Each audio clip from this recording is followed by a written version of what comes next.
नमस्कार विद्यार्थी मित्रांनो, अभ्यास मित्र परिवारामध्ये मी नेहा सावंत तुमचं खूप खूप स्वागत करत आहे. येस, आज आपण इंग्लिश ग्रामरचं एक महत्त्वाचं लेक्चर पाहत आहोत आणि ज्याच्यामध्ये आपण फाइंड आउट द एरर हा प्रश्न आपल्या परीक्षेमध्ये बऱ्याच अंशाने पडत आहे. बरोबर आहे, बरेच प्रश्न ह्या टॉपिकवरती आपल्याला पडत आहेत.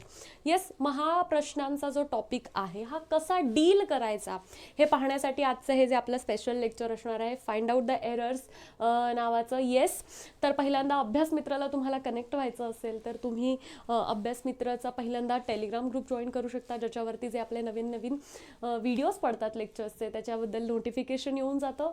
त्याच्यानंतर इन्स्टा पेजसुद्धा लाईक करू शकता, पहा त्याच्यावरती अभ्यासाच्या रिलेटेड आपण रील्स टाकत असतो, ते तुम्हाला फायदेशीर होऊ शकतात.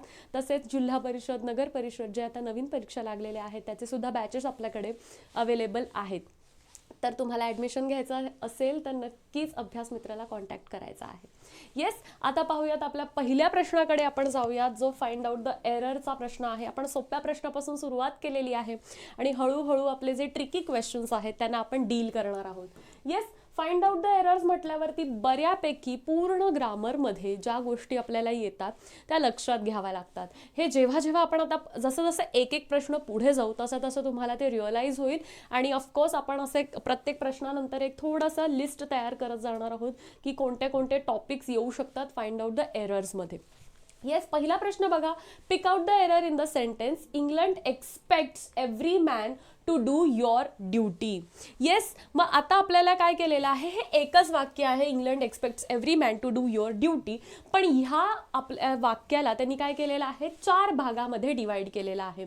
येस, आणि मग तेच आपल्याला हे जे भाग आहेत बघा, इकडे इकडे आपल्याला जे भाग दिसत आहेत त्याचे आपल्याला ऑप्शन्स दिलेले आहेत आणि आपल्याला काय फाइंड आउट करायचं आहे, तर त्याच्यातला एरर फाइंड आउट करायचा आहे. येस, मग पहा, इंग्लंड एक्सपेक्ट्स करेक्ट आहे. एका कशाचं नाव आहे, हे देशाचं नाव आहे, थर्ड पर्सन सिंग्युलर नेम आहे, त्यामुळे ऑफकोर्स इथे V5 लागणार, त्यामुळे हा पार्ट तर आपला करेक्ट आहे. येस, एव्हरी मॅन ह्याच्यामध्ये काही एक रॉंग नाही आहे, बरोबर आहे. टू डू युअर ड्युटी, आता हे जे युअर ड्युटी आहे ह्याच्यामध्ये थोडंसं आपल्याला संदेह निर्माण होतो. मग तो कसला संदेह आहे हे पाहायचा आहे. तर प्रत्येक माणसाला त्यांनी त्याची ड्युटी कंप्लीट करायला सांगितलेली आहे. इंग्लंड काय एक्सपेक्ट करत आहे की प्रत्येक माणसाने त्याची ड्युटी पार पाडावी, म्हणजे त्याचं कर्तव्य पार पाडावं. आता एव्हरी मॅन, आता मॅन म्हटल्यावरती आपल्याला कळत आहे की काय आहे, पुल्लिंग इथे पकडलेला आहे. तर त्याच्यामुळे इथे युअर ड्युटी न येता ही चा काय येणार आहे, पॉझेसिव्ह केस आपण इथे वापरणार आहोत. त्याची ड्युटी, त्याचं कर्तव्य, बरोबर आहे. त्यामुळे हे युअर ड्युटी न येता इथे काय येणार आहे, हिज ड्युटी. त्यामुळे आपल्याला एक गोष्ट कळलेली आहे की एरर कोणत्या पार्टमध्ये आहे, तर डी ह्या पार्टमध्ये आहे. त्यामुळे आपलं बरोबर उत्तर काय असणार आहे, पर्याय क्रमांक 4 म्हणजेच डी हा पार्ट आपला रॉंग आहे याच्यात, बरोबर आहे. हा सगळ्यात साधा सोपा प्रकार आहे ह्या टॉपिक मधला. येस, म्हणून आपण हा पहिला घेतलेला आहे की जेणेकरून आपल्याला ह्याच्यातल्या छोट्या छोट्या गोष्टी लक्षात येईल की नक्की आपल्याला काय करायचंय. येस, मग आता आपण बघितलेलं आहे की आपण ज्या प्रोनाऊनच्या केसेस आहेत त्याच्यावरती आपल्याला हा प्रश्न पडलेला आहे. म्हणजे आपल्याला सगळे प्रोनाऊनचे जे केसेस माहिती पाहिजेत, बरोबर आहे. म्हणजेच कोणते कोणते आहेत, आपल्याला सब्जेक्टिव्ह केस, ऑब्जेक्टिव्ह केस आणि पॉझेसिव्ह केस, ह्या 3 केसेस आपल्याला माहिती पाहिजेत, कारण त्याच्यावरचा पहिला प्रश्न आपण इथे पाहिलेला आहे. दुसरा प्रश्न बघा. The childrens ran very fastly when they saw their teacher in this. आता बघा, इथपर्यंत आपलं सेंटेन्स आहे, बरोबर आहे. मग 4 आपल्याला इथे पार्ट दिसत आहेत. In this sentence there are grammatical errors in, म्हणजे ग्रॅमॅटिकल एरर्स आपल्याला इथे शोधायचे आहेत, बरोबर आहे. व्याकरणदृष्ट्या असलेल्या चुका आपल्याला इथे बघायच्या आहेत. मग बघा, पार्ट 2 and 3, पार्ट 1 and 2 आणि नो एरर ॲट ऑल अशासारखे आपल्याला इथे ऑप्शन्स मिळालेले आहेत. मग आपण आता पहिल्या भागापासून इथे बघायला सुरुवात करूयात. बघा, द चिल्ड्रन्स पहिल्याच भागात आपल्याला काय दिसलेलं आहे, एरर इथे दिसलेला आहे. काय एरर दिसलेला आहे लक्षात घ्यायचं आहे. हे बघा, चाइल्ड हे काय आहे, सिंग्युलर फॉर्म ऑफ नेम आहे आणि ह्या singular form of Nemcha plural form काय येतो, तर प्लुरल फॉर्म जो आहे तो येतो चिल्ड्रन. काय येतो, चिल्ड्रन हा आपला प्लुरल फॉर्म येतो. म्हणजे चाइल्ड ह्या सिंग्युलर नाउन फॉर्मचा प्लुरल फॉर्म समजा चिल्ड्रन येत असेल, तर जो ऑलरेडी प्लुरल फॉर्म आहे त्याला आपण एस लावून प्लुरल फॉर्म करू शकतो का, नाही. त्यामुळे हे रॉंग आहे. इथे काय यायला हवं होतं, चिल्ड्रन यायला हवं होतं. येस, त्यामुळे ते चिल्ड्रन्स आहे. त्यामुळे एक जो पहिला जो घटक आहे तो आपला इथे रॉंग आहे, हे आपल्याला डेफिनेटली कळलेलं आहे. येस, त्याच्यामुळे बघा हा कॅन्सल होऊन जातो, हा कॅन्सल होऊन जातो, कारण इथे 2 and 3 दिलेला आहे आणि इथे नो एरर ॲट ऑल दिलेला आहे. येस, म्हणजे आपल्याला काय झालेलं आहे, 2 ऑप्शन्स इथे आपण एलिमिनेट केलेले आहेत. पुढे बघा रॅन. आता रॅन ठीक आहे, V2 फॉर्मॅटमध्ये घेतलेला आहे. अजून तरी आपल्याला इथे काही चूक नाही सापडत आहे, जोपर्यंत आपण पुढे नाही जात आहोत. ठीक आहे, मग बघा very fastly, very fastly.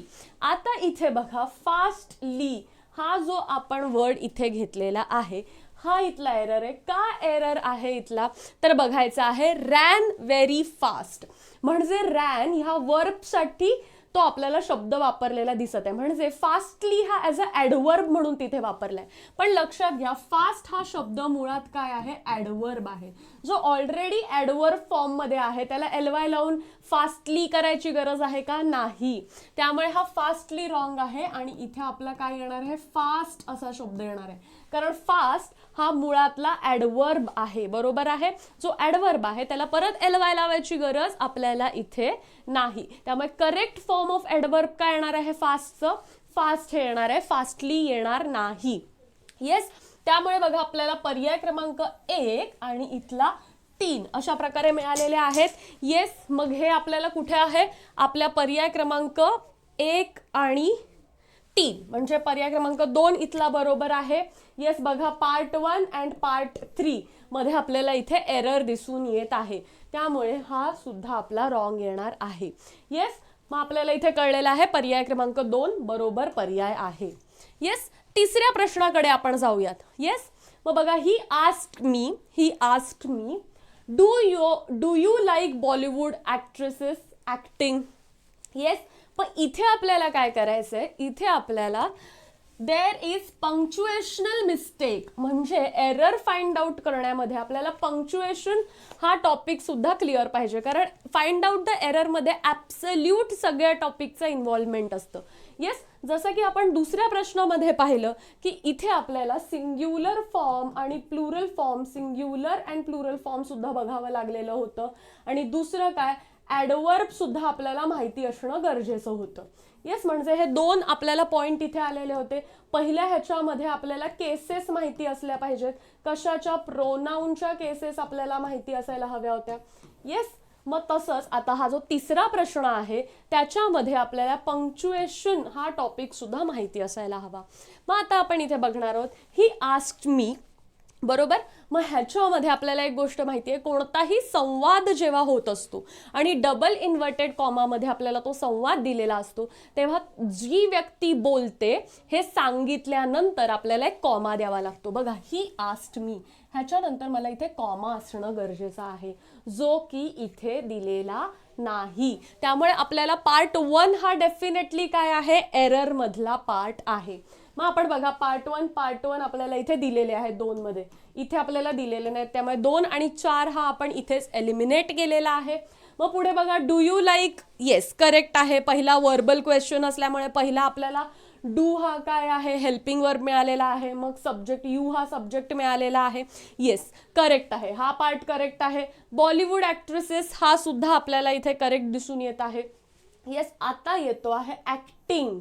Yes, ॲक्टिंगच्या नंतर इथे दिलेला आहे आपल्याला एक्सक्लेमेटरी मार्क, बरोबर आहे. डू यू लाईक म्हणजे आपल्याला प्रश्न विचारलेला आहे. जेव्हा आपल्याला प्रश्न विचारला जातो तेव्हा एक्सक्लेमेटरी मार्क येईल का, नाही. इथे काय येणार आपल्याला, क्वेश्चन मार्क. त्यामुळे चौथा जो पार्ट आहे तो सुद्धा इथे रॉंग आहे. म्हणजे first part and fourth part आपले इथे एरर युक्त आहेत, बरोबर आहे, एरर्स आहेत त्याच्यामध्ये. म्हणजे आपल्याला एक कळलेलं आहे फर्स्ट अँड फोर्थ पार्ट, म्हणून आपला पर्याय क्रमांक 1 करेक्ट येणार आहे. येस, पुढचा प्रश्न बघा, चौथा प्रश्न काय आहे आपला, identify the unit in which there is an error. बरोबर आहे. युनिट म्हणजे काय, हे जे पार्ट आहेत आपल्याला दिलेले, एका वाक्याचे जे पार्ट केलेले आहेत त्याच्यातला कोणता युनिट रॉंग आहे हे फक्त आपल्याला इथे पाहायचं आहे. चला बघूयात आपण. He was ऑफली busy. बरोबर आहे. ही वॉज ऑफली बिझी करेक्ट आहे इथपर्यंत. Making the sitting arrangements for the party they have this evening. Sitting arrangement करत आहेत कशासाठी, फॉर द पार्टी. इथपर्यंत करेक्ट आहे. दे हॅव दिस इव्हनिंग, त्यांची आहे ह्या संध्याकाळी. त्यामुळे हा सुद्धा ग्रॅमॅटिकली आपल्याला करेक्ट दिसत आहे. मग ग्रॅमॅटिकली तर हे वाक्य इथे करेक्ट आहे. बरोबर आहे. कुठेही प्लुरल फॉर्म नाही चुकीचा आहे, म्हणजे सिंग्युलर प्लुरल नाही चुकीचा आहे, काळ कुठे चुकीचा नाही आहे. बरोबर आहे. मग इथे ते बिझी होते का, कारण त्यांची पार्टी आहे, त्यामुळे इथला हॅव सुद्धा बरोबर आहे, वॉच सुद्धा बरोबर आहे. बरोबर आहे. त्यांच्या संध्याकाळची पार्टी आहे. तर मग नक्की इथे एरर काय आहे, तर इथे आपल्याला दिसते स्पेलिंग मिस्टेक. काय दिसते, स्पेलिंग मिस्टेक. बरोबर आहे. म्हणजे आपल्याला स्पेलिंग्सकडे सुद्धा लक्ष ठेवायची गरज आहे. तर कोणती स्पेलिंग इथली रॉंग आहे ते इथे बघायचे. Sitting arrangement. बरोबर आहे. Sitting arrangement. सिट म्हणजे काय, बसणे, आणि ह्याचा V4 आपल्याला इथे मिळालेला आहे. पण हा सिटिंग इथे एक्सपेक्टेड आहे का, नाही. इथे काय आहे, सीट म्हणजे बसण्याचं आसन, आणि बसण्याच्या आसनाची व्यवस्था ह्या आपल्याला फॉर्मॅटमध्ये SEAT. बरोबर आहे. डबल टी इथे येणार आहे, ING. अशा प्रकारचं सिटिंग आपलं स्पेलिंग असायला हवी होती. त्यामुळे ही स्पेलिंग रॉंग आहे. त्यामुळे अर्थानुसार करेक्ट स्पेलिंगचा शब्द तिथे दिलेला आहे का हे सुद्धा आपल्याला इथे पाहायचं आहे. त्यामुळे आपला एरर कोणता आहे, बी पार्टमध्ये आपला एरर आहे. त्यामुळे ओनली बी आपला आन्सर इथे येणार आहे. येस. चला पुढचा प्रश्न इथे बघायचा आहे. Each question sentence is divided into 3 parts. आता 3 पार्ट्समध्ये डिवाइड केलेला आहे. There may an error in 1 part. कदाचित एखाद्या पार्टमध्ये एरर असू शकतो. ठीक आहे. Identify the error part. If there is no error then your answer should be D. जर एरर नसेल तर आपला आन्सर डी असलं पाहिजे. मग आता बघूया. The sun is rising every day. आता इथपर्यंत आपण बघितलं द सन इज रायझिंग, ऐकायला तर आपल्याला करेक्ट वाटतं, पण ह्याच्यामध्ये येतात नियम. मग आपल्याला काही रूल्स माहिती हवेत. हा रूल कोणता आहे, तर हा आपला रूल आहे युनिव्हर्सल ट्रूथचा रूल. कोणता आहे, युनिव्हर्सल ट्रूथ. बरोबर आहे. सूर्य रोज प्रत्येक दिवशी बघा एव्हरी डे काय होत असतो, सूर्य उगवत असतो. हे काय आहे, युनिव्हर्सल ट्रूथ आहे, त्रिकाळ सत्य आहे. बरोबर आहे. मग आपल्याला एक रूल माहिती आहे, युनिव्हर्सल ट्रूथ हे नेहमी आपण सिंपल प्रेझेंट टेन्समध्ये लिहित असतो. कोणत्या टेन्समध्ये लिहित असतो, सिंपल प्रेझेंट टेन्समध्ये. करेक्ट आहे.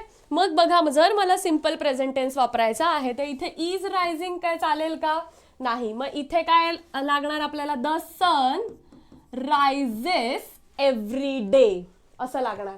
येस. म्हणजे इथे सुद्धा आपल्याला काय, बी पार्टमध्ये आपला एरर आहे. मग आपला आन्सर काय असणार आहे, 2B.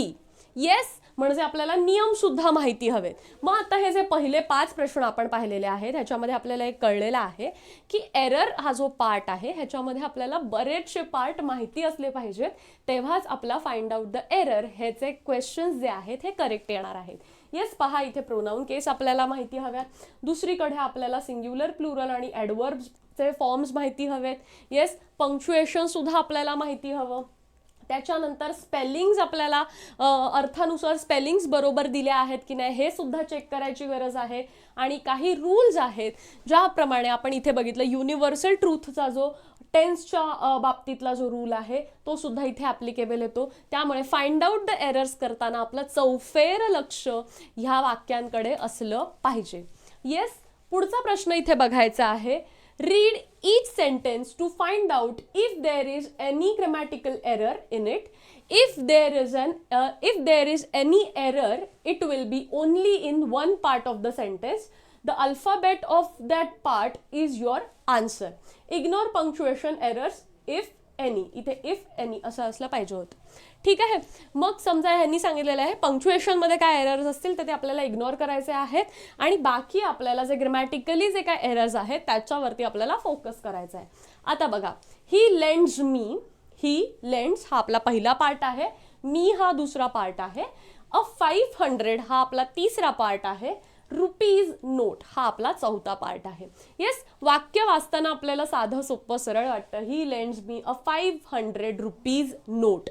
पण आता इथे आपल्याला एक गोष्ट माहिती आहे की विशेषण म्हणून जे वापरलं जातं या विशेषणाला कधी आपण प्लुरल फॉर्म करू शकतो का? नाही. मग आता त्याने काय लेंड केला आहे मला, तर नोट लेंड केलेली आहे. बरोबर आहे, त्याने मला नोट दिलेली आहे, उधारावरती असेल किंवा कशावरती. तर ही जी नोट आहे हे माझं नाऊन आहे आणि ह्या नाऊनसाठी मी काय वापरलंय, कसली नोट, 500 रुपीज नोट. बरोबर आहे, त्यामुळे रुपीज ह्याला प्लुरल फॉर्म करण्याची गरज आपल्याला नाही आहे, आपण हे रुपी नोट लिहू शकतोय. येस, ही एक गोष्ट लक्षात घ्यायची आहे. त्यामुळे आपल्याला पर्याय क्रमांक 4 हा एरर आहे. डी ह्या पार्टमध्ये आपल्याला इथे एरर दिसून येतो आहे. येस, पुढचा प्रश्न बघा, I always take a cup of coffee at 4 o'clock in the afternoon आणि नो एरर असा आपल्याला चौथा भाग दिलाय. बरोबर, आपण पहिल्या ह्याच्यापासून बघूया. आय ऑलवेज टेक, बरोबर आहे, आय असल्यामुळे हा V1 आलेला आहे, करेक्ट पार्ट आहे. येस, मग अ cup of coffee, a cup of, cup साठी मी काय वापरलं आहे, अ हे आर्टिकल वापरलेले आहे, करेक्ट आहे. अ कप ऑफ कॉफी, बरोबर आहे, हे सुद्धा मी करेक्ट वापरलेलं आहे, ऑफचा यूज सुद्धा मी करेक्ट केलेला आहे. ॲट 4 o'clock, मला जेव्हा टाइम दाखवायचा असतो तेव्हा टाइम दाखवताना मी ॲट वापरते, हे सुद्धा करेक्ट आहे. आणि दुसरी गोष्ट 4 o'clock, आता ओ क्लॉक कधी वापरायचा असतो हे सुद्धा आपण आपल्या लेक्चरमध्ये लिहिलेलं आहे. जेव्हा कंप्लीट एखादा म्हणजे एक कंप्लीट आकडा जेव्हा आपल्याला मिळतो वेळेमध्ये, जसं की 1 वाजलाय, 2 वाजले, 3 वाजलेत, ह्या वेळेस आपण म्हणणार 1 o'clock, 2 o'clock, 3 o'clock. बरोबर आहे. जेव्हा आपल्याला 2:15 वाजतील तेव्हा 2:15 o'clock असं आपण म्हणणार नाही. बरोबर आहे, म्हणजे आपल्याला जेव्हा कोणतीही वेळ आता 1:00 अशी मिळेल तेव्हाच आपण बोलणार 1 o'clock, 2:00 अशी मिळेल तेव्हाच आपण बोलणार 2 o'clock. येस, हे आपल्याला इथे समजलेलं आहे. त्यामुळे इथे सुद्धा कोणताही आपल्याला एरर दिसत नाही, इन द आफ्टरनून हे सुद्धा करेक्ट आहे. म्हणजेच ह्या वाक्यात अजिबात एरर नाही आहे, त्यामुळे नो एरर म्हणून पर्याय क्रमांक 4 येतो. आता ह्या प्रकारचं वाक्यही आपण आपल्या लेक्चरमध्ये घेतलेलं आहे. ह्याचं कारण काय आहे की आपल्याला असं बरेचसे प्रश्न मिळाल्यानंतर आपल्याला वाटतं की नक्कीच कोणता ना कोणता तरी एरर असणार आहे. तर अशातला प्रश्न नाही, पर्याय क्रमांक डी म्हणजे नो एरर हा पार्ट सुद्धा येतो. आता पहा पुढचा प्रश्न आहे, if a peasant is ill during the harvest or ploughing season he lost the chance of earning wages. बरोबर आहे, हा आपला शेवट प्रश्न असणार आहे. त्याच्यामध्ये बघा, हा पार्ट 1 आहे, इथे आपल्याला बी पार्ट, सी पार्ट आणि डी पार्ट आपल्याला मिळालेला आहे. म्हणजे हे जे दिलेले आहे त्याच्या अगोदरचा जो असणार आहे तो हा पार्ट असणार आहे, हे लक्षात घ्यायचं. इफ अ पेझंट म्हणजे काय, एखादा गरीब शेतकरी असतो किंवा दुसऱ्याची जमीन कुळाने घेऊन शेती करणारा असतो, त्याला आपण पेझंट असं म्हणतो. बरोबर आहे. इफ अ पेझंट इज इल, समजा तो आजारी असेल. बरोबर आहे. ड्युरिंग द हार्वेस्ट और प्लगिंग सीझन म्हणजे शेती करण्याचा एक जो काळ आहे ह्याच्यामध्ये समजा तो आजारी असेल तर ही लॉस्ट, आता तर ही लॉस्ट येईल का जेव्हा आपण पुढच्या गोष्टींबद्दल बोलतो आहोत तेव्हा तो पास्ट टेन्स मध्ये येईल का? नाही. मग तेव्हा आपण काय येणार आहे, ही लुजेस. बरोबर, काय येणार आहे, ही लुजेस. म्हणजे आपला एरर आपल्याला कुठे मिळालेला आहे, आपलं एरर जे आपल्याला मिळालेलं आहे हे सी ह्या पार्ट मध्ये आपल्याला इथे मिळालेलं आहे. येस, पुढचा प्रश्न इथे आपल्याला बघायचा आहे, प्रश्न क्रमांक 9 आहे. The world seem to become more and more complicated each year. Yes, आता इथे आपल्याला बघायचं आहे इथे नक्की काय एरर आहे. तर बघा, द वर्ल्ड, आता हा जे वर्ल्ड आहे हे आपण काय म्हणतो, वर्ल्ड एक आहे. बरोबर आहे, सिंग्युलर वर्ड आहे. काय आहे, सिंग्युलर वर्ड आहे.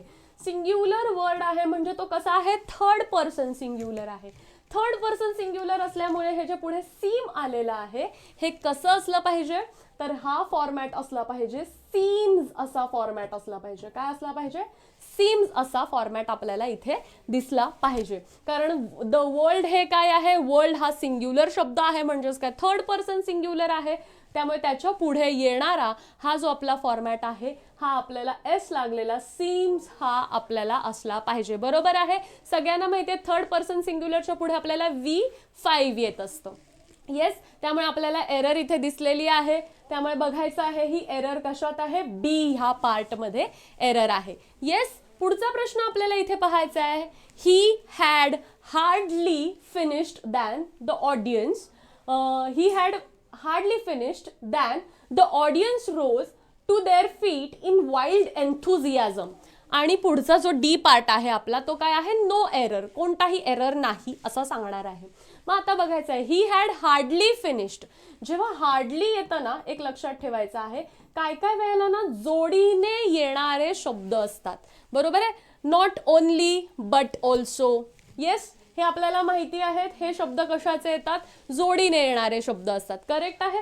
त्याप्रमाणे जेव्हा हार्डली येतं तेव्हा हार्डलीच्या सोबत जोडीने येणारा शब्द कोणता असतो?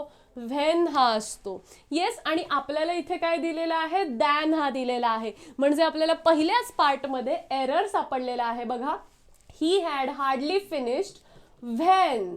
बरोबर आहे. द ऑडियन्स रोज आणि बाकी पुढचा पार्ट आहे. त्यामुळे नो एरर हा पार्ट तर येणारच नाही, कारण आपल्याला पहिल्याच पार्टमध्ये एरर सापडलेला आहे. त्यामुळे पहिला आपला जो पर्याय आहे तो बरोबर आहे. म्हणजे इथे बघा, आपल्याला इथे हे जोडीने येणारे शब्द जे आहेत ह्याचा फॉर्मॅट सुद्धा आपल्याला माहिती असायला हवं. येस, मग आपण प्रत्येक फाइंड आउट द एरर मध्ये येणाऱ्या प्रत्येक एकेका फॉर्मॅटवरती इथे क्वेश्चन्स पाहिलेले आहेत, जेणेकरून तुम्हाला ते टाईप कळतील आणि त्याच्यावर तुम्ही प्रॅक्टिस करू शकाल. येस, पुढचा प्रश्न इथे पाहायचा आहे. लुक ॲट हा आपला पहिला भाग आहे. द डॉग हा सेकंड पार्ट आहे. Which is barking on the beggar हा तिसरा पार्ट आहे. आणि चौथा पार्ट काय आहे? नो एरर, की ह्याच्यात कोणताही एरर नाही. मग बघा, लुक ॲट. आता लुक ॲट मध्ये काहीही आपल्याला चुकीचं दिसत नाही, की इथे पहा असं म्हटलेलं आहे. लुक ॲट कुठेतरी पाहण्यासाठी सांगितलेलं आहे. बरोबर आहे. Look at the dog. आता परफेक्ट आहे. तुम्ही म्हणाल इथे आर्टिकल बद्दल काही शंका घ्यायची गरज आहे का? नाही. का? कारण त्यांनी सांगितले आहे की पहा तिथे, म्हणजे कोणत्या तरी स्पेसिफिक कुत्र्याकडे आपल्याला पाहायला सांगितले. बरोबर आहे. जेव्हा आपण स्पेसिफिक वस्तूबद्दल, मनुष्याबद्दल, प्राण्याबद्दल बोलत असतो तेव्हा स्पेसिफिकली त्या गोष्टीचा उच्चार करत असतो, तेव्हा आपण द हे आर्टिकल लावतो. त्यामुळे आर्टिकलमध्ये कोणताही प्रॉब्लेम नाही आहे. येस. मग which is barking on the. आता बघा, बार्किंग ऑन द इथे आपल्याला लक्ष केंद्रित करायचं आहे. आपल्याला सगळ्यांना माहिती आहे बार्किंग ऑन कधीही नसतं. काय असतं? बार्किंग ॲट अशी वाक्यरचना इथे येणं गरजेचं आहे. म्हणजे आपल्याला इथे काय मिळालेलं आहे? आपला एरर मिळालेला आहे. बार्किंग ऑन कधीही नसतं, बार्किंग ॲट असतं. हे लक्षात ठेवायचं आहे. त्यामुळे बघा, आपला एररचा कोणता पार्ट आहे? सी पार्टमध्ये एरर आहे. त्यामुळे ओके, हा ई नसणार आहे, हा सी आहे. त्यामुळे पर्याय क्रमांक 3 आपला इथे करेक्ट पर्याय आहे. येस, पुढचा प्रश्न इथे बघायचा आहे. Jury of the court is divided in their opinion. Okay, आता मगाशी आपण इथे जेव्हा पाहिलेलं होतं तेव्हा आपल्याला एक द वर्ल्ड हा आपल्याला शब्द दिसलेला होता. द वर्ल्ड हा आपण एकच कन्सिडर करतो. मग ज्युरी हा असा एक शब्द आहे. बघा, ज्युरी हा असा एक शब्द आहे, हा आपण सिंग्युलर म्हणून सुद्धा वापरू शकतो. ज्युरी हा वर्ड सिंग्युलर म्हणून सुद्धा आपल्याला वापरता येतो आणि प्लुरल म्हणून सुद्धा आपल्याला वापरता येतो. मग हे आपल्याला कशावरून कळणार की ज्युरी हा वर्ड सिंग्युलर म्हणून वापरलेला आहे की प्लुरल वरून वापरलेला आहे? हा पुढे येणाऱ्या आपल्याला सेंटेन्स वरून कळतो. येस, मग आता बघा, ज्युरी ऑफ द कोर्ट इथपर्यंत ज्युरी हा सिंग्युलर आहे का प्लुरल आहे ह्याचा आपल्याला अंदाज आलेला नाही. बरोबर आहे. ज्युरी हे काय आहे? आपण म्हणता येईल कलेक्टिव्ह नाउन आहे. बरोबर आहे. बेंचेस ऑफ जजेस किंवा बेंच ऑफ जजेस असं आपण इथे म्हणू. बरोबर आहे, की ज्याच्यामध्ये जजेसचा जो ग्रुप असतो त्याला आपण इथे ज्युरी म्हणणार. येस, किंवा एकच जज असेल त्याला तिथेही आपण ज्युरी म्हणू शकतो. येस, म्हणजे ज्युरी हा शब्द आपण सिंग्युलर पण वापरू शकतो, प्लुरल पण वापरू शकतो. मग इथे बघा, इज डिवायडेड इन. बरोबर आहे. Is divided in. मग एकच ज्युरी कधी डिवाइड होऊ शकते का? नाही. कशामध्ये? बघा, इन देअर ओपिनियन. आता बघा देअर ओपिनियन, ह्या देअर ओपिनियन वरूनच मला कळलेलं आहे त्यांचं मत, त्यांच्या मतामध्ये ते डिवाइड झालेले आहेत. मग ह्या देअर वरून मला कळलेलं आहे की ते काय आहेत, प्लुरल फॉर्म मध्ये आहेत, म्हणजे भरपूर ज्युरी आहेत हे मला कळलेलं आहे. मग माझा एरर कुठे घडतो आहे, जर ह्या ज्युरी हा शब्द जर आपण प्लुरल फॉर्म मध्ये वापरलाय, जो की आपल्याला ह्या देअर ह्या वर्ड वरून कळलेला आहे, तर मग आपल्याला एक गोष्ट कळलेली आहे, इथे आलेला हा जो इज आहे हा रॉंग आहे. इथे काय यायला हवा, आर यायला हवा. Jury of the court are divided in their opinion. आणि हे कुठल्या पार्ट मध्ये रॉंग आलेला आहे, तर सी हा पार्ट मध्ये रॉंग आलेला आहे. त्यामुळे आपला पर्याय क्रमांक 3 हा पर्याय इथे बरोबर आहे. येस, पुढचा प्रश्न बघा. Bacon, the father of the English essay, had a thirst of knowledge. बरोबर आहे. बेकन जे आहे, जे कोण ओळखले जातात, तर फादर ऑफ द इंग्लिश एसे, त्यांना काय आहे, नॉलेजची भूक आहे किंवा इथे तहान आहे या अर्थाने म्हटलं जातं. तर ही एक फ्रेज आहे आणि ही फ्रेज इथे आपल्याला रॉंग दिलेली आहे. थर्स्ट ऑफ नॉलेज नाही आहे, तर थर्स्ट फॉर नॉलेज येतं. बरोबर आहे, ही फ्रेज आहे. म्हणजे फाइंड आउट द एरर करताना आपल्याला फ्रेजेस सुद्धा माहिती असल्या पाहिजेत. जर फ्रेज आपल्याला चुकीची दिलेली असेल तर ती आपल्याला नोट डाऊन करता आली पाहिजे, तो एरर आपल्याला नोट डाऊन करता आला पाहिजे. येस, म्हणजे इथे सुद्धा हा जो सी पार्ट आहे हा इथे रॉंग दिलेला आहे. त्यामुळे पर्याय क्रमांक आपला 3 येणार आहे पुन्हा एकदा. येस, चला पुढचा पार्ट आपण इथे पाहणार आहोत. बघा, she is beautiful than I. She is beautiful than I. आणि पुढे नो एरर दिलेला आहे. लक्षात घ्या, PYQचा प्रश्न आहे आणि हा जरा ट्रिकी होता. का ट्रिकी होता हे मी तुम्हाला सांगणार आहे. कारण इथे जो PYQ मध्ये आलेला होता, इथे मी दिलेला होता, त्यामुळे इथे 2 एरर होते. आता तुम्हाला इथे समजावून सांगण्यासाठी मी इथे आयच वापरलेला आहे, जेणेकरून तुमचं कन्फ्युजन होऊ नये. येस, मग आपण पहिल्यांदा हे सेंटेन्स बघणार आहोत आणि मग इथला मी सुद्धा का एरर होता हे सुद्धा आपण बघणार आहोत, जेणेकरून तुमचं क्लिअर होऊन जाईल. Yes, she is dash beautiful than I. आता कंपॅरिझन आहे की ती माझ्यापेक्षा सुंदर आहे. She is dash beautiful than I, माझ्यापेक्षा ती सुंदर आहे. जेव्हा कंपॅरिझन असतं तेव्हा आपल्याला काय वापरायचं असतं, कंपॅरेटिव्ह डिग्री वापरायची असते. त्यामुळे आपल्याला इथे डिग्री सुद्धा माहिती असल्या पाहिजेत. येस, जेव्हा आपण फाइंड आउट द एरर करत असतो तेव्हा डिग्री हा टॉपिक सुद्धा आपल्याला माहित असला पाहिजे. मग बघा, ब्युटिफुलच्या अगोदर आपल्याला काय आलं पाहिजे, she is more beautiful than I. हे वाक्य करेक्ट आहे. मग इथे एरर काय आहे, पर्याय क्रमांक 2 मध्ये आहे. आता मी मगाशी सांगितलेलं होतं की पेपरमध्ये इथे ह्या आयच्या जागी सुद्धा मी दिलेला होता आणि हा एरर दाखवलेला होता. मग तुम्ही म्हणाल शी इज मोर ब्युटिफुल दॅन मी, ह्याच्यामध्ये काय एरर आहे. मग इथे लक्षात ठेवा, जेव्हा कंपॅरिझन होत असतं 2 व्यक्तींमध्ये, तेव्हा समजा नाव दिलं असेल तर काहीच प्रॉब्लेम नाही.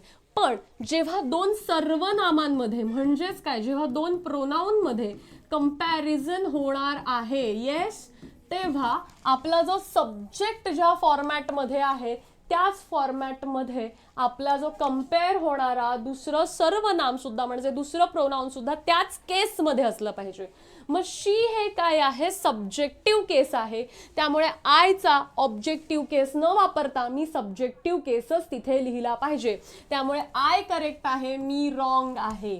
येस, त्यामुळे हा प्रश्न ह्याच्यात 2 एरर्स असल्यामुळे कॅन्सल झालेला होता. बरोबर आहे. म्हणून इथे मी काय केलेलं आहे, तुम्हाला इझी पडावं म्हणून करेक्ट फॉर्मच इथे दिलेला होता, जेणेकरून आपल्याला हा एकच एरर इथे सापडेल. पण हा नियम तुम्हाला लक्षात असला पाहिजे म्हणून फक्त तुम्हाला इथे तो सांगितलेला आहे. येस, पुढचा प्रश्न बघा. If it will rain there will be no game. आणि नो एरर असा आपला पार्ट आहे. बरोबर. इफ इट विल रेन म्हणजे काय, जर पाऊस पडेल तर. एक लक्षात घ्यायचं आहे, अटदर्शक वाक्य असतं, अटदर्शक वाक्य. बरोबर आहे. अटदर्शक वाक्य कधीही फ्युचर टेन्स मध्ये नसतं. एक तर ते प्रेझेंट टेन्स मध्ये असणार, म्हणजे सिंपल प्रेझेंट मध्ये असणार आहे, सिंपल पास्ट किंवा पास्ट परफेक्ट. येस, अटदर्शक वाक्य कधीही भविष्य काळात नसतं.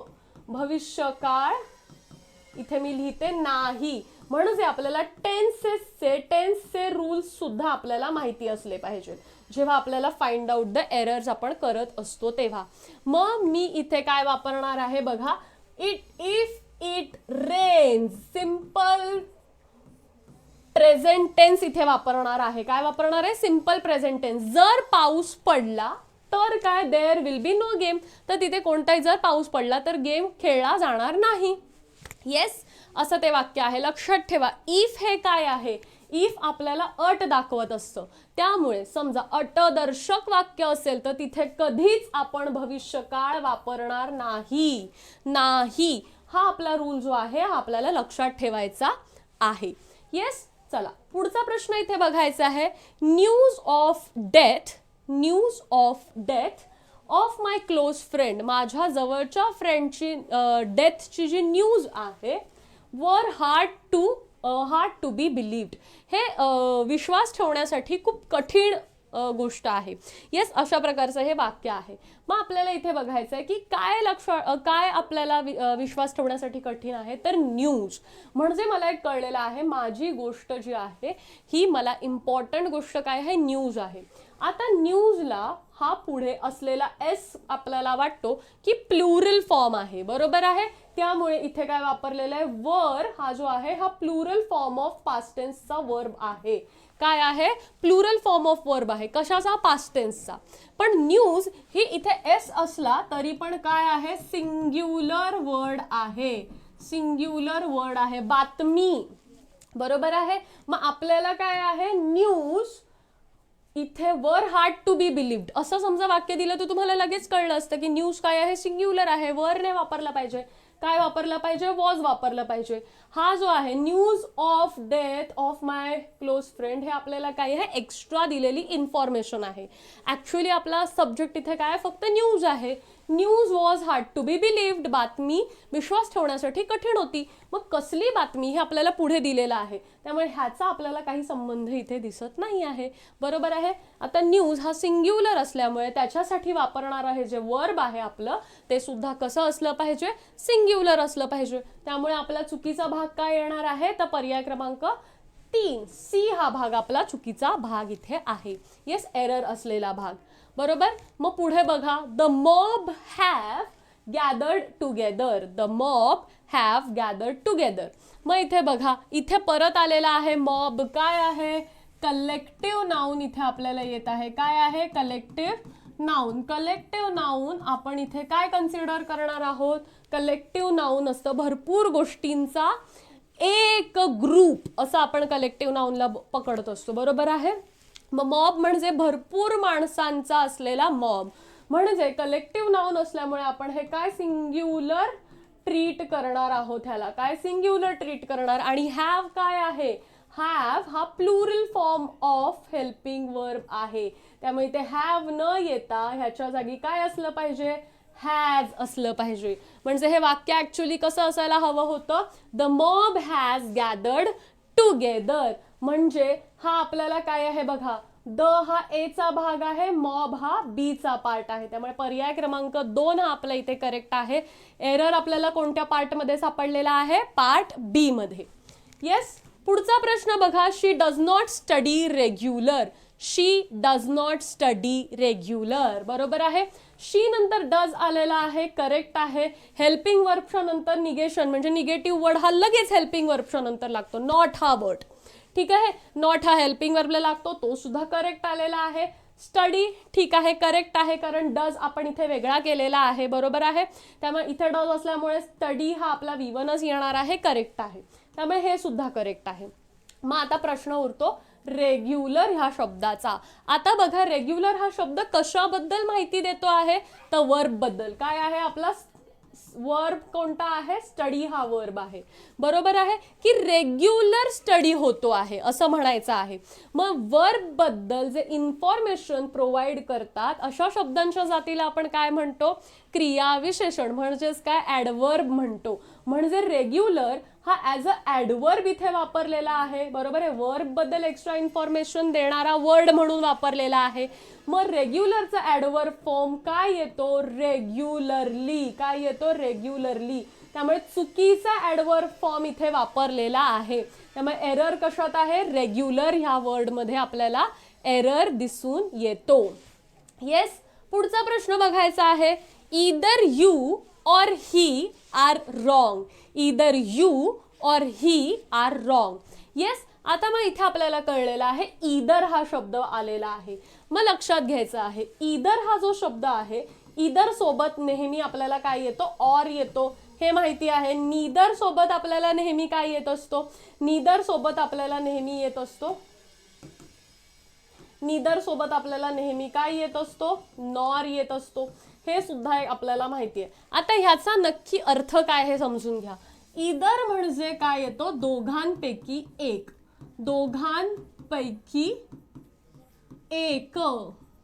आणि नीदर काय येतो, दोघांपैकी एकही नाही, दोघांपैकी एकही नाही, असा ह्याचा अर्थ येतो. त्याच्यामुळे एक गोष्ट लक्षात ठेवायची आहे की हे दोन्ही शब्द कसे आहेत, हे दोन्ही शब्द जे आहेत हे सिंग्युलर आहेत. एकतर ईदर येऊ देत किंवा नीदर येऊ देत, हे शब्द सिंग्युलर असतात. का, कारण मी म्हणते ईदर ऑफ देम, असं जेव्हा मी म्हणते तेव्हा दोघांपैकी एक कोणते तरी. मग जर एक व्यक्ती असेल तर ते सिंग्युलरच येणार, बरोबर आहे. मग बघा, ईदर यू और ही, एकतर तू किंवा तो. मग दोघांपैकी कोण एकच आहे म्हटल्यावर हे जे आर दिलेलं आहे हे रॉंग असणार आहे. इथे काय येणार आहे, इज. ईदर यू और इज, ईदर यू और ही इज रॉंग, हे आपलं करेक्ट आन्सर येत आहे. त्यामुळे इथे रॉंग आपल्याला काय एरर कशात दिसत आहे, आर मध्ये दिसत आहे. ओके, सेम नीदर मध्ये जातं. नीदर सुद्धा सिंग्युलर शब्द आहे, त्याच्यामध्ये सुद्धा नीदर यू नॉर ही असलं असतं तरी सुद्धा इथे इजच येणार, हे लक्षात ठेवायचं आहे. येस, मग लक्षात ठेवा ईदर आणि नीदर ह्या सिंग्युलर टर्म्स आहेत, हे आपल्याला लक्षात ठेवायचं आहे. ठीक आहे, पुढचा प्रश्न इथे आपल्याला बघायचा आहे. Find out the group that contains error. बरोबर आहे. He loved the wisdom and worship आणि नो एरर, असा आपल्याला इथे पार्ट येतो. बरोबर आहे, ही लव्ड करेक्ट आहे. द विजडम अँड वर्शू, बरोबर आहे. आता लक्षात घ्या, विजडम हा शब्द काय आहे, आपल्याला सगळ्यांना माहिती आहे, ॲब्स्ट्रॅक्ट नाउन आहे. काय आहे, ॲब्स्ट्रॅक्ट नाउन आहे. आणि ॲब्स्ट्रॅक्ट नाउनना आर्टिकल लागतं का, नाही. बघा, जॉबला लागतं, पीटीला लागतं, हे आपल्याला माहिती आहे. जॉब आणि पीटी सारख्या ॲब्स्ट्रॅक्ट नाउनला लागतं, पण बाकी इतर ॲब्स्ट्रॅक्ट नाउनला आर्टिकल लागतं का, नाही. त्यामुळे ह्या द ची गरज आहे का, नाही. मग आपलं वाक्य कसं असलं पाहिजे, he loved wisdom and virtue, he loved wisdom and virtue. त्यामुळे इथे ह्या आर्टिकलची गरज नाही. त्यामुळे बी ह्या पार्टमध्ये आपल्याला एरर सापडलेला आहे. त्यामुळे पर्याय क्रमांक 2 इथे करेक्ट आलेला आहे. अशा प्रकारे आपण हे 20 प्रश्न बघितलेले आहेत, ज्याच्यामध्ये आपण वेगवेगळे घटक घेऊन एरर नक्की कशा कशात आहेत हे पाहिलेलं आहे. ज्यावरून आपल्याला एक गोष्ट लक्षात आलेली आहे की आपल्याला फाइंड आउट द एरर करण्यासाठी ग्रामरमधले बऱ्यापैकी जे पार्ट्स आहेत हे माहिती असले पाहिजेत, जे टॉपिक्स आहेत हे माहिती असले पाहिजेत. स्पेशली कोणते, तर सिंग्युलॅरिटी प्लुरॅलिटी माहिती असली पाहिजे की कोणते वर्ड सिंग्युलर आहेत, कोणते प्लुरल आहेत. येस, त्याप्रमाणे आपण त्याचे काय वापरत असतो, वर्ब्स किंवा हेल्पिंग वर्ब्सचे समोर आहेत हे आपण वापरत असतो. ही झाली पहिली गोष्ट. त्यामुळे आपल्याला सिंग्युलॅरिटी आणि प्लुरॅलिटी माहिती हवी. दुसरी गोष्ट आपल्याला काय माहिती हवी, तर टेन्सेस व्यवस्थित माहिती हवेत. येस, कोणता टेन्स कधी वापरावा, जे रूल्स आपण पाहिले, बरोबर आहे. जसं की युनिव्हर्सल ट्रूथचा रूल पाहिला आणि दुसरा कोणता पाहिला, अटदर्शक वाक्य असेल तर भविष्यकाळ कधीही येत नाहीत, असे 2 रूल्स पाहिले. असे जे टेन्सेसचे रूल्स हवेत हे आपल्याला माहिती हवेत. मग करेक्ट फॉर्म ऑफ ॲडवर्ब वापरलेला आहे का आपल्याला माहिती पाहिजे, बरोबर आहे. करेक्ट फॉर्म ऑफ ॲडजेक्टिव्स वापरलेले आहेत का हे आपल्याला माहिती असले पाहिजेत. स्पेलिंग मिस्टेक आहे का हे सुद्धा आपल्याला इथे पाहायचं आहे. बघा, प्रोनाउन केसेस पण माहिती पाहिजेत आपल्याला. त्याच्यानंतर आपण पाहिलं सिंग्युलर आणि ॲडवर्ब फॉर्म माहिती पाहिजेत. मग ह्याच्यानंतर पंक्च्युएशन्स माहिती हवेत आपल्याला, करेक्ट आहे. मग त्याच्यानंतर पंक्च्युएशन्स झालेले आहेत, स्पेलिंग्स माहिती पाहिजेत, स्पेलिंग्स नंतर काही रूल्स माहिती पाहिजेत, नाऊनचे फॉर्म्स आपण करेक्ट वापरलेले आहेत का, नाऊनला येणाऱ्या ॲडजेक्टिव्हला कोणत्याही प्रकारचा आपल्याला प्लुरल फॉर्मचा एस लावलेला नाही पाहिजे. येस, परत नो एरर असेल तर ते सुद्धा फाइंड आउट करता आलं पाहिजे की वाक्यात एकही एरर नाही आहे. येस, आणि मग आपण बऱ्यापैकी सगळीकडे पाहिलंय की वर्ब फॉर्म्स कोणते अकॉर्डिंगली करेक्ट आहेत का हे आपल्याला ओळखता आलं पाहिजे. येस, बघा जोडीने येणारे शब्द आपल्याला माहिती पाहिजेत, not only but also, hardly, when सारखे जे शब्द आहेत. येस, फ्रेजेस आपल्याला माहिती पाहिजेत, बघा फ्रेजेस सुद्धा आपल्याला माहिती पाहिजेत, सिंग्युलर प्लुरल तर इम्पॉर्टंट आहेच, फ्रेजेस इम्पॉर्टंट आहे. डिग्रीचे आपल्याला काही सेंटेन्स करेक्ट आहेत का हे माहिती असले पाहिजे, जसे की कोड्स माहिती असले पाहिजेत. बरोबर आहे, कंपॅरेटिव्ह डिग्री असेल तर ER दॅन आला पाहिजे, पॉझिटिव्ह डिग्री असेल तर ॲज डॅश ॲज आलं पाहिजे. बरोबर आहे, सुपरलेटिव्ह डिग्रीचे फॉर्म्स माहिती पाहिजेत. अशा प्रकारे डिग्री सुद्धा आपल्याला इथे माहिती पाहिजे. येस, बऱ्यापैकी सिंग्युलर प्लुरलचे प्रॉब्लेम्स आपल्याला दिसून येतात ॲडवर्ब फॉर्मचे. त्याच्यानंतर असे जे शब्द आहेत नीदर, ईदर सारखे, ते नक्की सिंग्युलर आहेत की प्लुरल आहेत, निगेटिव्ह आहेत का, येस हे पण माहिती पाहिजे. बघा नीदर हा शब्द निगेटिव्हमध्ये येतो, ईदर हा शब्द पॉझिटिव्ह येतो. येस, त्याप्रमाणे नन निगेटिव्ह शब्द आहे, बोथ पॉझिटिव्हमध्ये येतो. बोथ सोबत आपण नॉट कधी वापरायचं नाही आहे हे माहिती असलं पाहिजे, कारण बोथ सोबत नॉट असल्यावर त्याचा अर्थ नीदर असाच येतो. येस, आणि हा आपला शेवटचा प्रश्न आपण पाहिला की आर्टिकल कोणते वापरलेले आहेत हे सुद्धा माहिती पाहिजेत. म्हणजे आपण आजच्या एका लेक्चरमध्ये फाइंड आउट द एरर हा महत्त्वाचा टॉपिक घेतलेला आहे, जो की परीक्षेमध्ये आपल्याला बरेच प्रश्न त्याच्यावरती विचारले जात आहेत. येस, आणि हा टॉपिक आपल्याला पूर्ण ह्याचे मार्क्स मिळवण्यासाठी कोणत्या कोणत्या टॉपिकवरती आपण कॉन्सन्ट्रेट केलं पाहिजे हे सुद्धा आपण पाहिलेलं आहे, आणि कशा प्रकारे आपण एरर्स फाइंड आउट करायचे आहेत हे सुद्धा आपण इथे पाहिलेलं आहे. येस, त्यामुळे आय होप तुम्हाला या लेक्चरचा फायदा झाला असेल. नक्कीच हे लेक्चर नीट पाहायचं आहे, नियम समजून घ्यायचे आहेत आणि अशा प्रकारच्या इतर क्वेश्चन्सवरती प्रॅक्टिस करायची आहे. परीक्षेत तुम्हाला नक्कीच चांगले मार्क्स मिळतील ह्याची खात्री आहे. तर all the best to everyone. हे लेक्चर मी इथेच थांबवते आहे. आपण पुन्हा भेटणार आहोत दुसऱ्या टॉपिक सोबत. तोपर्यंत have a great day, take care and be kind to everyone.